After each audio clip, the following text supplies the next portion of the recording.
Today's lesson will be Chapter 15, Problem 1B.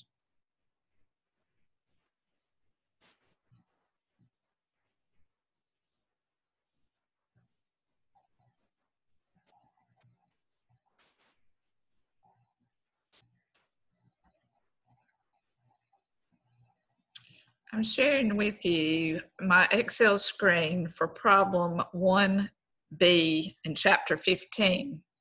Before we can get started with preparing the journal entries that they want you to prepare in this particular problem, we're going to have to review some terminology.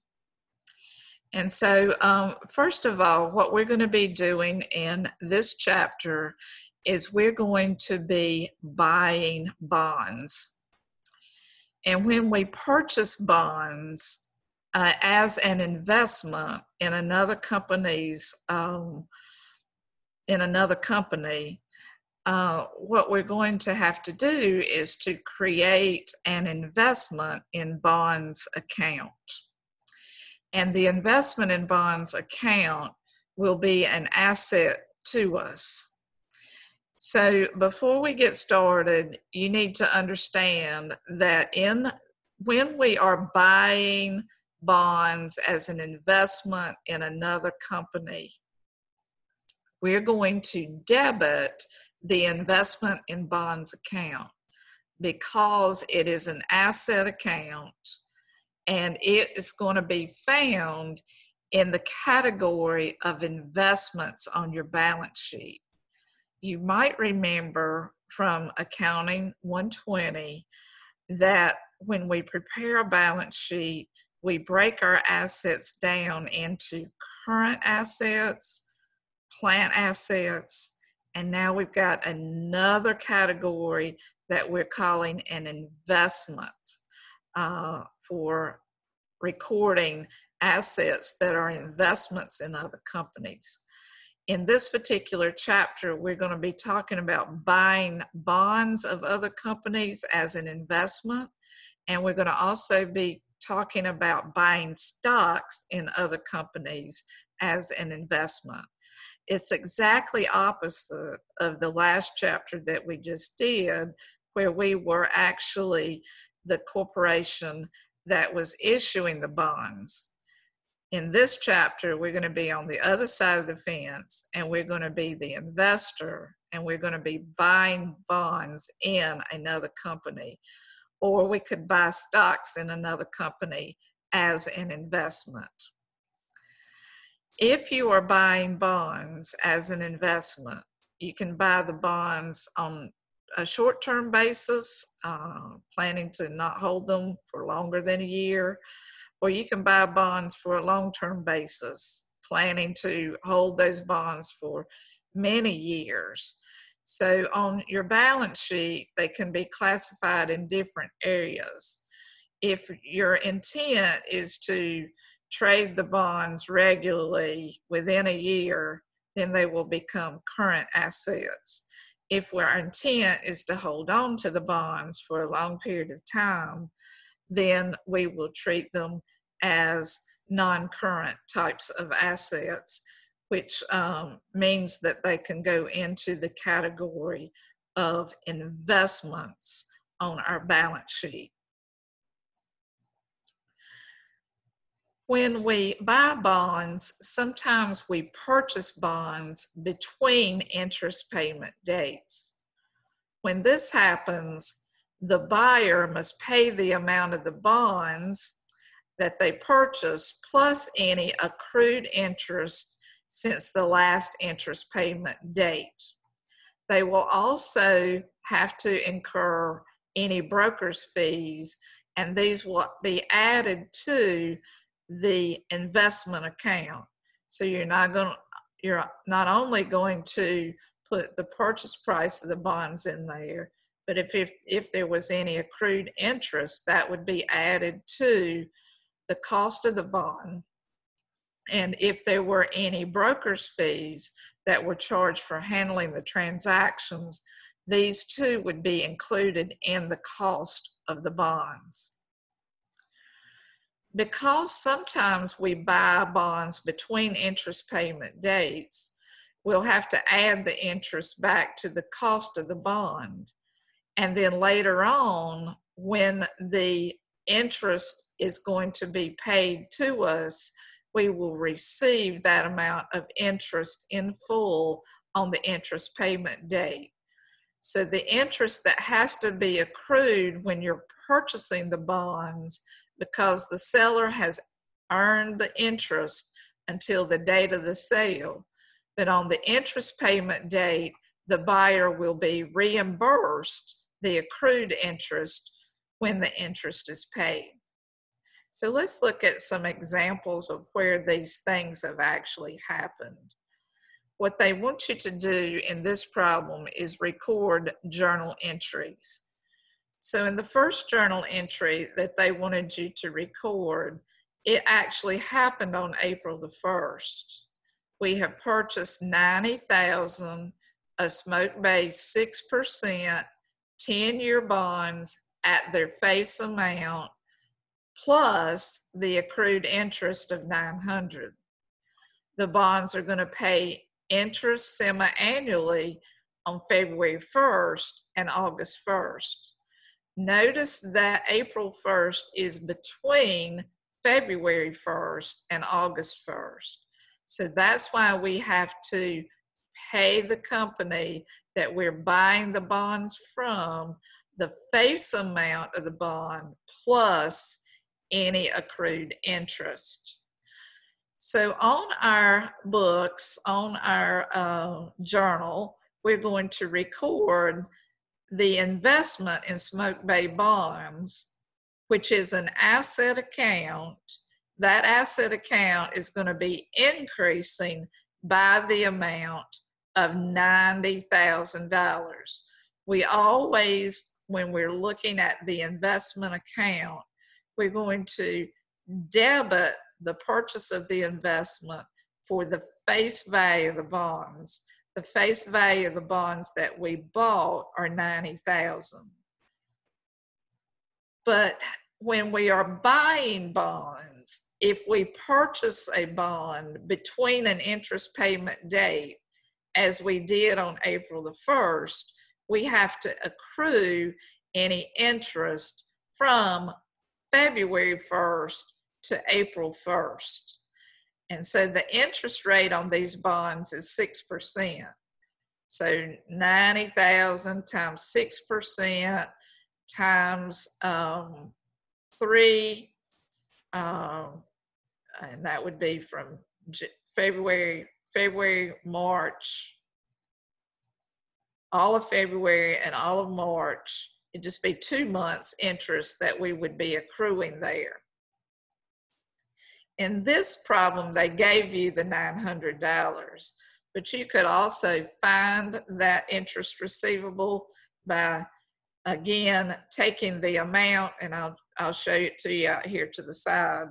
If we took the amount of the bonds that we bought, which was 90,000, that's the face value. If we multiply that by the interest rate, now in the last chapter, you'll remember that this 6% was an annual interest rate. And you could use 3%, but then you would have to multiply this again by the number of months that have accrued in interest divided by 6 months. So there's really 2 ways you can do this. So either way will be fine. You'll start with $90,000. This is one way. We can multiply that by half of the annual rate of interest, which is 6%. Half of 6% is 3%. And then we could multiply this again by the number of months that have accrued. So we have paid interest, or excuse me, the company that we bought the bonds from was paying interest on February 1st and August 1st. But since we bought this on April 1st, they are accruing or charging us interest for the month of February, and the month of March, all the way up to April the 1st. So I would multiply this by 2 months. And since we're using half of the annual interest rate here, I'm going to divide this by 6 months, which would be the 6 months in the semi-annual interest.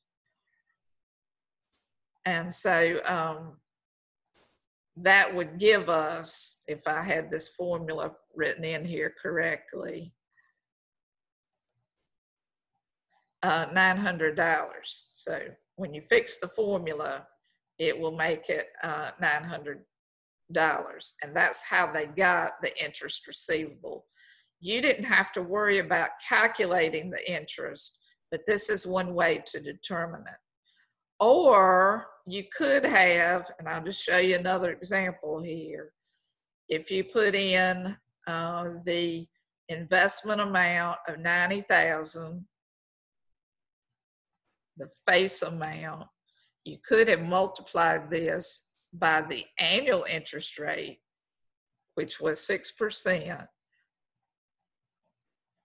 And then you would have multiplied this again by 2 months, but then you would have divided it by 12, and that should give you the very same thing as $900. So either way, you can determine that $900 by those calculations.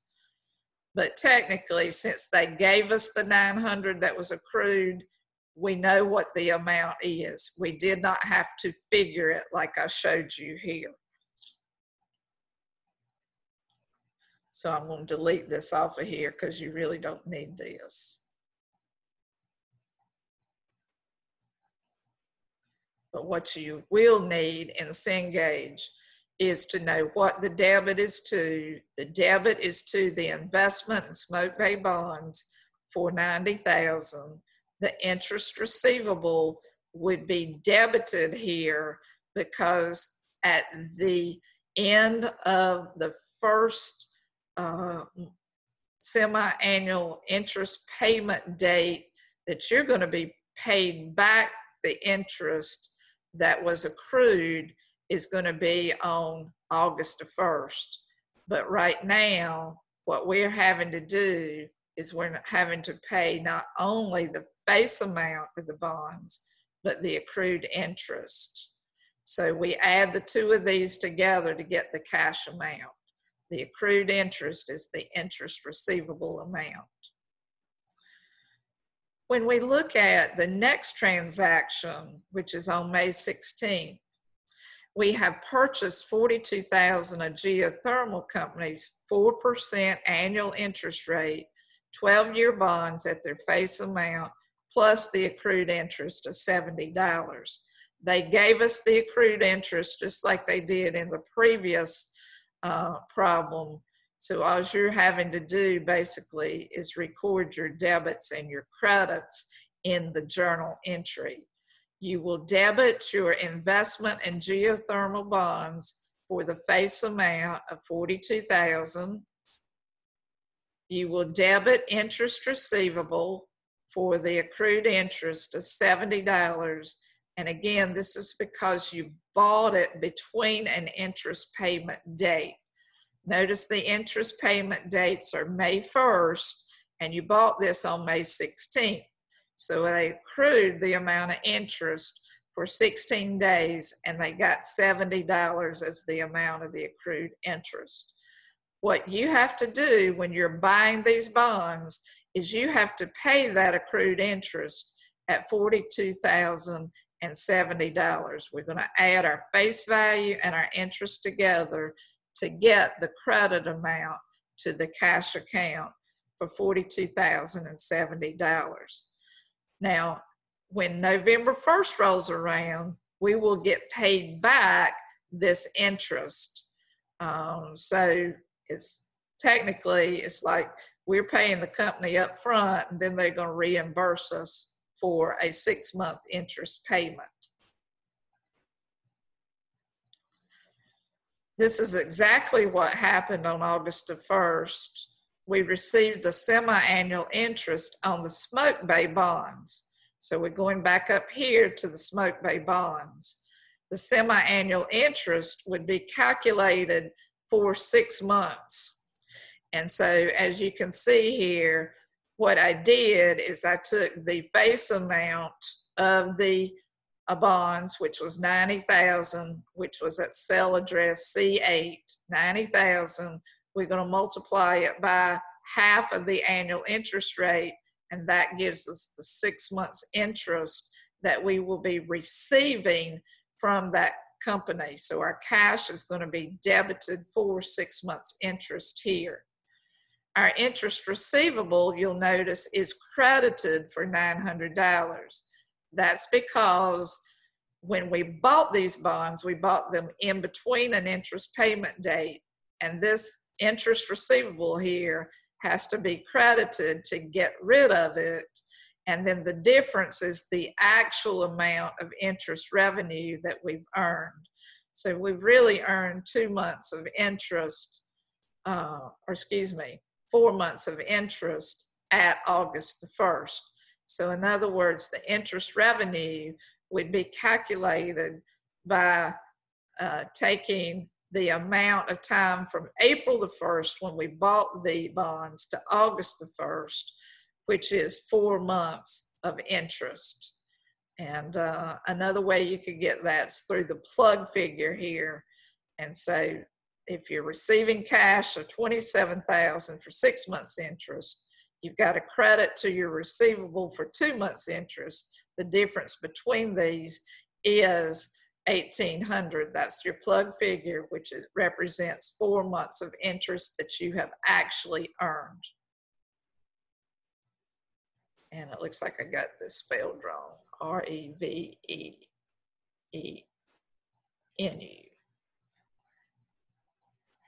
So I'm going to make sure that's correct there. So I'm going to save this for just a second, and then we'll go right back to where we were.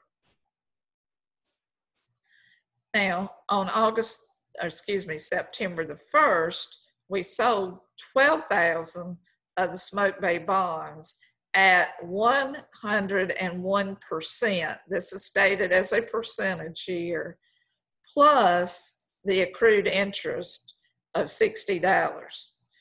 So I'm going to debit my cash amount, and the way that I'm going to debit this cash amount, the way that I got the $12,180 was to take the face value of the bonds that I sold, which was $12,000. I would multiply it by 101%, and then I'm going to add back my $60. That's the amount of cash that I would be receiving from the sale of those bonds. I would have to credit my interest revenue for $60 because I sold these bonds on September 1st. They were the Smoke Bay bonds, and they had interest payment dates. The last interest payment date would have been August 1st. So I actually would have earned from August to September, I would have earned 1 month of interest. That 1 month of interest amounted to the $60 that they gave you in the problem. You could have also calculated this $60 by taking 12 million, multiplying it by 6% interest, and then multiplying it by 1/12. That would give you the $60. But since they gave it to us, we just use it. We're crediting interest revenue for that 1 month because we've earned interest off of the bonds for 1 month since we sold it in September, and the last interest payment date was August the 1st. We're going to also credit the investment in Smoke Bay bonds by the face amount. We sold $12,000, so we're going to get rid of $12,000 worth of the bonds. And then what we will do is we will determine the gain on the sale of the investment. And really, this is a plug figure here. This is one way you can find it. take your debit and subtract the 2 credits from it, and what you're left with is $120. Or you could have said, my carrying value of my 12,000 bonds would have been $12,060 because we had earned interest revenue on that. That $12,060 would be subtracted from the cash amount that we sold it for, and that would also give us the gain on the sale of investment. But it's probably easier just to calculate this as a plug figure. The difference between your debits and credits that you've already got amounts to $120, which is the gain on the investment. Then on November the 1st, we received semi-annual interest on geothermal's bonds. Remember, geothermal's bonds were $42,000 that we purchased. They carry an interest rate that's annual of 4%. We're receiving the semi-annual interest on these bonds. So the amount of cash that we're going to be receiving is for 6 months interest on the geothermal bonds. One way to get the 6 months interest is to take the face amount, which was $42,000, multiply it by half of the annual rate, which is 2%, and that will give you the 6 month semi-annual amount of cash that you would be receiving. The interest receivable would be credited in this case because we have received that money back when the company pays us. They're paying us $70 that was included in this $840, and the remainder of that is interest revenue. So again, the easiest way to get your interest revenue is to take your total debits and subtract your total credits from it to give you $770. Or you could have calculated this by taking the face value of the bonds, which was $42,000, multiplying it by 2%, and then because we had interest revenue receivable that we had recorded on May the 16th, the remaining number of months would have been about 5.5 months, because this happened, we bought the bonds at the middle of the month here. So you could have calculated that by days, but the easiest way to get this is to take the total of your debit, subtract your credit to give you $770.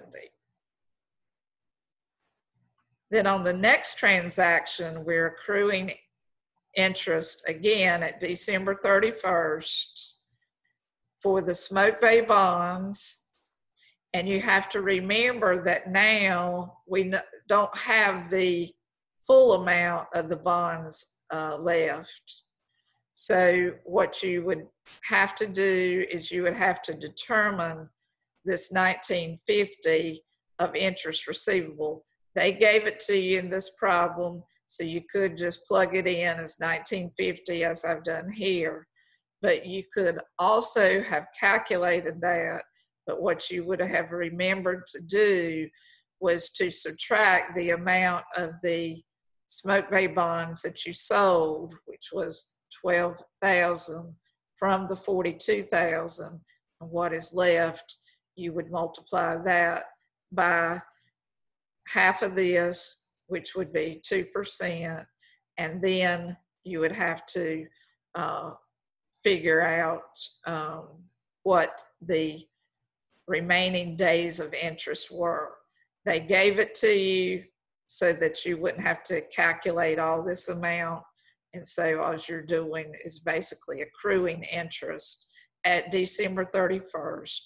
This is an adjusting entry where we're increasing our interest receivable, and we're also increasing our interest revenue.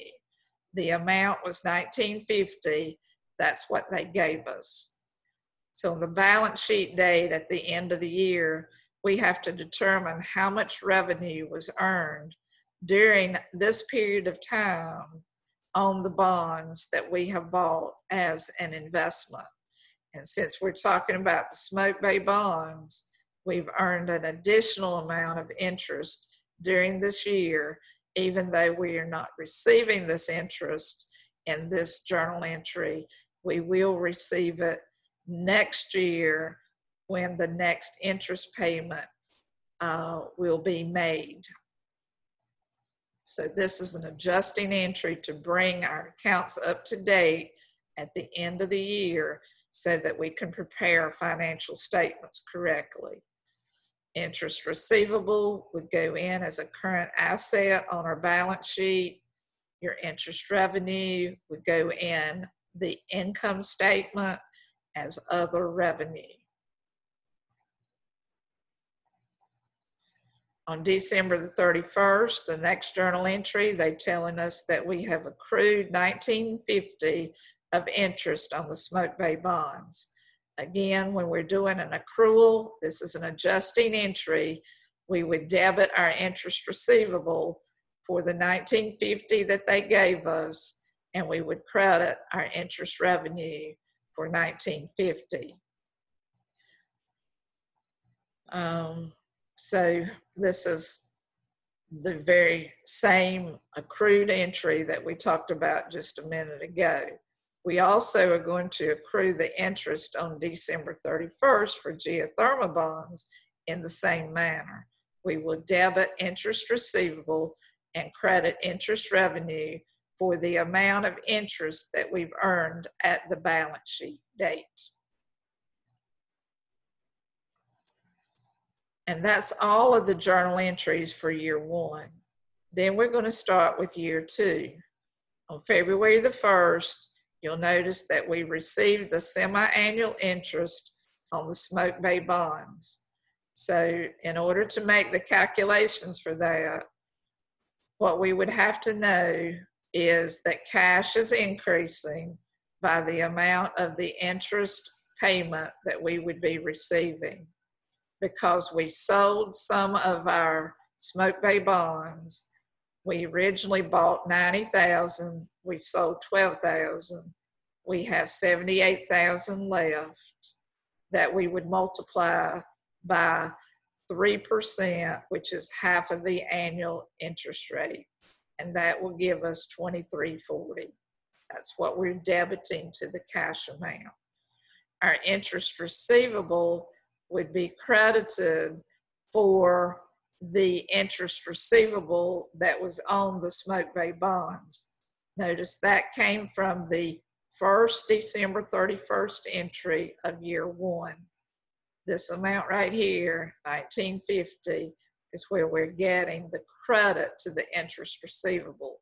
It's February 1st, we're receiving our interest payment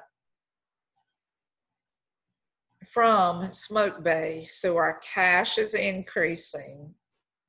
Our interest receivable would be credited, and the difference between the cash that we receive and the interest receivable will leave us with the interest revenue that we've earned in year two on our Smoke Bay bonds at February 1st.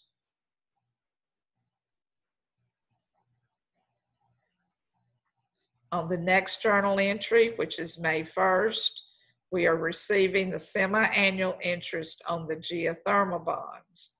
So again, we're debiting cash because we're receiving the interest payment from geothermal.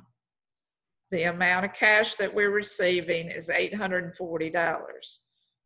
I would get that by taking the face value of the bonds that we had purchased, $42,000, and multiplying it by half of the annual interest rate, which will give you $840. I would have to credit my interest receivable because at the end of last year, notice we debited the interest receivable for $280. We're getting rid of that interest receivable account, and the difference between these two is the interest that we would have earned in year 2 for the geothermal bonds at the first interest payment date.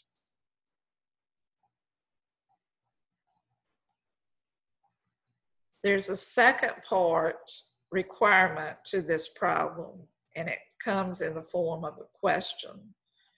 It says, if the bond portfolio is classified as available for sale, what impact would this have on the financial statement disclosure?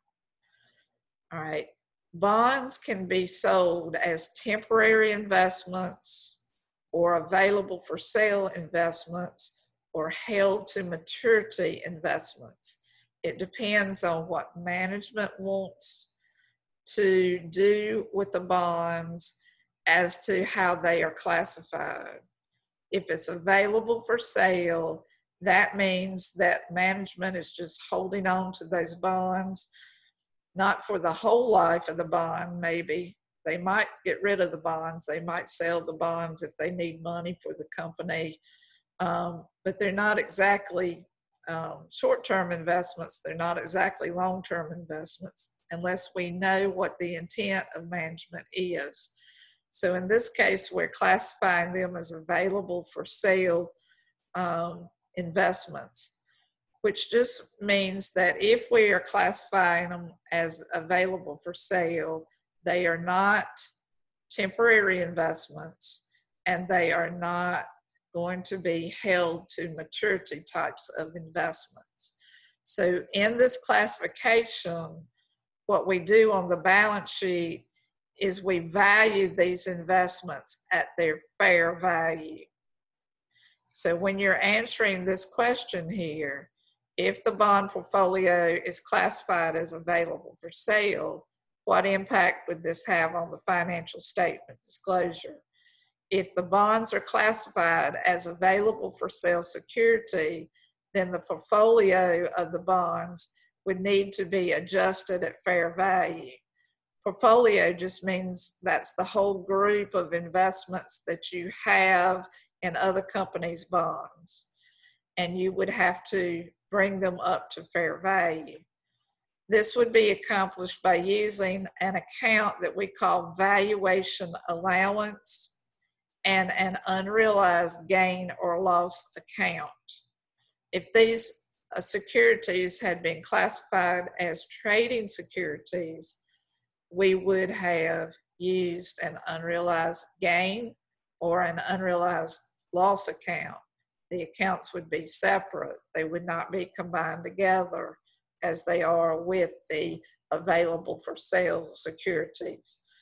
But if it's available for sale, we have to record these at fair value. That's what they're trying to get across to you in this particular problem.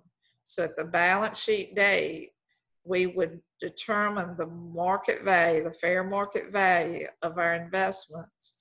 And if our investments were more than what they cost us, we would have an unrealized gain on the investment. That unrealized gain is considered to be unrealized because it hadn't really happened yet, but it will affect the accounts called the unrealized gain account, the unrealized gain / loss account, which just means that this account would be credited at the balance sheet date if there were a gain, and the valuation allowance would be debited if there were a gain. If the fair value had decreased from what you bought it for, the fair market value went down, we would reverse that entry out at the end of the accounting period, and we would debit the unrealized gain or loss account for a loss, and we would credit the valuation allowance. We'll talk more about this in the next problem that you will be doing. The main thing here in this particular problem is they want you to figure out the interest and how it's calculated. So remember, if you buy bonds in between an interest payment date, you have to pay for the interest that's accrued at the date you purchase those bonds. Then you will be reimbursed the amount that you paid up front on the interest payment date, which will be whatever the company's 6 months interest payment dates are. That's when they will occur. So I'm going to stop here, and I'm going to stop here, but I will post this Excel spreadsheet so you can study it further to help you with the problems that you're going to have to do as assignments. So we'll stop sharing today, and I will see you again at another time. Bye-bye.